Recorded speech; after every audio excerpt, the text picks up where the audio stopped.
I don't have a job and only finished middle school, I told the panelists firmly. I won't let this older woman leech off me anymore. Pack your things and leave. We've been married a long time, so you should be grateful. So, you want a divorce? He asked in a high-pitched voice before storming off. Don't bother coming back. You're too dense to understand. Are you going to divorce me and marry my sister? We stared at each other in surprise. My name is Jane. I live with my husband Tim, who is 5 years younger than me. I'm in my late 50s. My younger sister introduced us, and we have 2 children who are now grown and have families of their own. At my age, I often reflect on my life. I've had many experiences, and while I'm thankful for my children, I'm not happy with my husband. He mocks my education, having only completed middle school. You wouldn't understand. Having only finished middle school, he always says during arguments. My husband is right. I only graduated from junior high school. I wanted to go to high school, but we were too poor back then. The internet wasn't common and our world was small. So I listened to my parents, graduated from junior high, and got a job.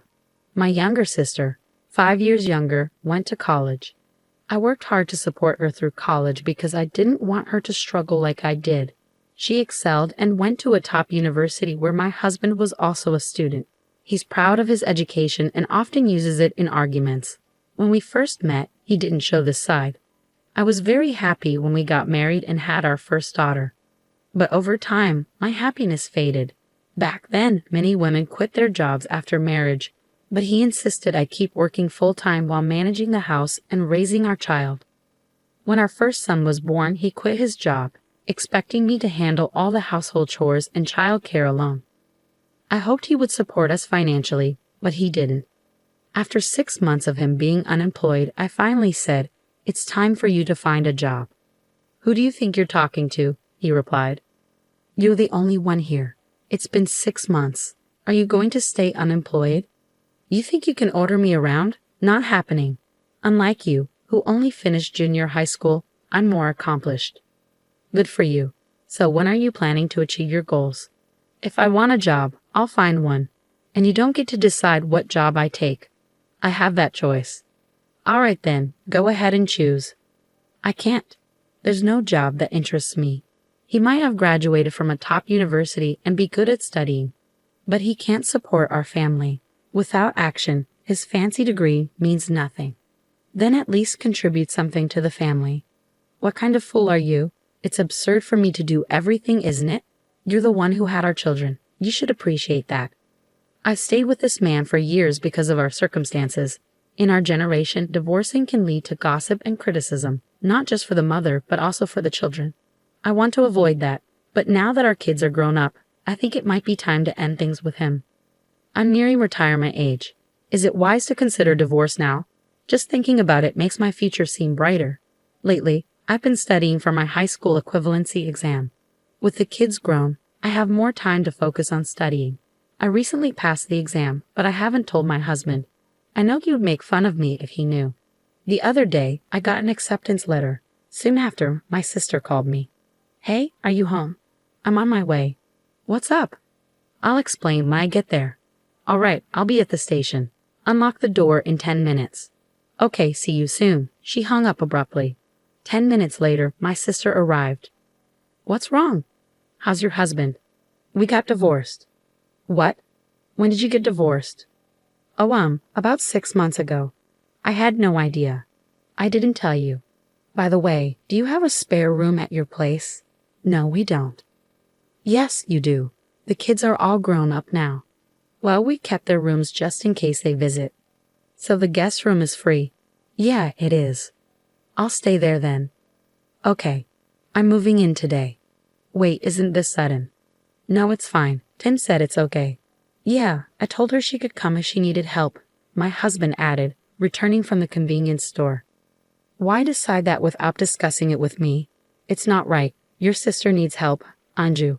That's why people like you who only finished middle school are clueless." "Exactly, she never helps anyone," Judy chimed in, siding with him against me. I knew she had always been like this. Despite my frustration, I did my best for her because she's family, but bitterness lingered.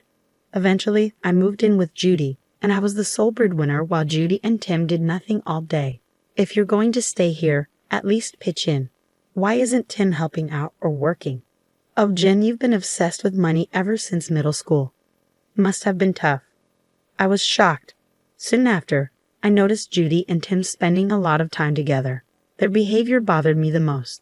They seemed like lovers, though I doubted they were oblivious to it. I had to uncover the truth. I hired a detective agency and, as expected, a week later, I learned they were having an affair. When I told my children, they supported my decision to divorce. Now, I have no regrets. I'm just waiting for the right time to file for divorce. While Tim and Judy were out, I started studying for my law degree. It all began when I worked as a janitor at a lawyer's office. One of the firm's employees shared how he passed the bar exam at age 69, which inspired me deeply. I admired the idea of someone in their 70s taking on new challenges. That's when I decided I wanted to do the same.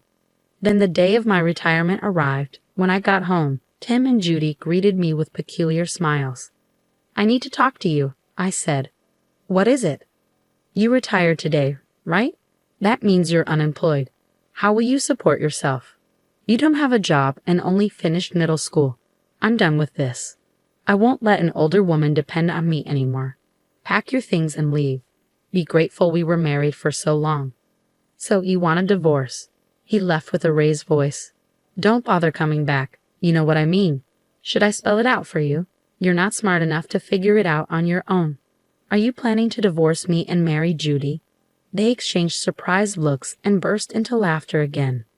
"You already knew, so let's get this over with quickly. I don't need you anymore. If you really don't want to leave, I might consider it if you beg. There's no need for that." "I plan to divorce him when I retired, so this works out well," I said. "Then let's do it." I pulled out the divorce papers from my bag. They both froze, mouths hanging open. "Please sign them quickly. I'm leaving." "Why were you the one with the divorce papers?" I decided to get a divorce, and now seemed like the right time. I explained as I changed into my clothes for the last time. "Hurry up, let's get this done." "It's good that Jen is leaving anyway," Tim remarked, signing the divorce papers under Judy's urging. "All right, that's it," I confirmed, checking his signature without hesitation. He didn't seem pleased with my straightforwardness. He's still insulting me, saying, "You're just a middle school graduate. You won't last long." I shrugged off his remarks. "Please, both of you," I said firmly, signaling for the kids to join us in the living room. "Here, hold on to this so he doesn't tear it up." "Okay, I got it." "You guys are unbelievable. You're the worst father ever. Graduating from some fancy university is a big deal for you, but it hasn't done anything for your life. You're content with your fancy degree while being unemployed your whole life. That's just silly, don't you think?" "What?" My daughter interrupted him. "You're a foolish, unemployed old jerk." "All right, kids, that's enough truth for now. You're both very direct. I have evidence of your affair. Time to face the consequences, as the law might say." Well then, I left the house with my children once they had nothing left to say. They owed me 1,000,000 apologies. That's the price they paid for not working. Perhaps they borrowed money from a risky lender who lends to people without jobs or credit checks. I filed for divorce and finally became free. Now I can focus on my studies. I worked part-time as a cleaner and studied hard. Eventually, I got accepted into the law school of my dreams. After 4 years of studying, I graduated and passed the bar exam. Finally, I became the lawyer I always wanted to be. My children and their families threw me a little party. Life feels wonderful. But you know what? They were looking for me. How would I know? My ex-husband arrived at my new home tearful. "Your sister Judy doesn't work at all. We're broke." I tried to see the kids, but they won't talk to me. "Of course not, you fool. What did you expect? I told you I'd amount to something. All you had was a fancy college degree. It means nothing now. Don't belittle me. You're just trying to justify yourself. You never even finished middle school, for goodness sake." "Well, actually, I just passed the bar exam. Anyway, I'd be lowering myself to your level if I bragged about my education now. It's funny that you're now asking for money from someone you used to mock." "Why do you live in such a nice place?" "Because of my job." "You work?" "Yeah, I do. I used to clean at a law firm." "You're a cleaner?" "Yeah, I am. I clean my own office."